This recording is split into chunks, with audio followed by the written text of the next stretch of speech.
I picked this spot because my family used to have a house on the corner, and I spent a number of years living there with my family before the earthquakes, and eventually it got red zoned. And this used to be the playground for us, so I used to walk along this track. I used to go down through the red zone and through under the trees there, but it's changed a lot in some respects, but it still feels like, you know, home for me.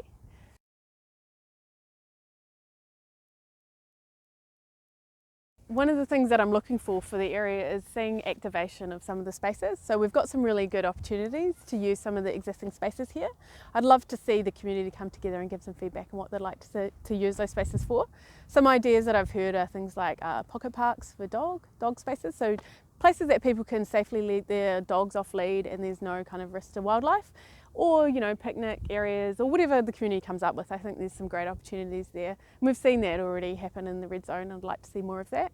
The other thing that I think is really important is actually getting that connectivity from the city to the sea. So I'm really excited to see the city to sea pathway, something that I think needs to happen faster. And I'm really going to push for that at council. And I'd also like to see more sort of restoration of our natural environment.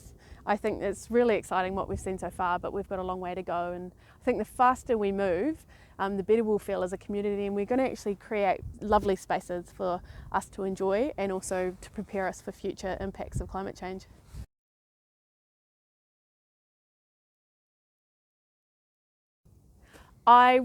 My main priority is to make sure that important projects don't get cut to fund the stadium. So I'll be making sure that there'll be no cuts to funding to things like the Ōtākaro regeneration plan. I want to make sure that we not only stay on budget in terms of pushing things forward, but I want us to move faster.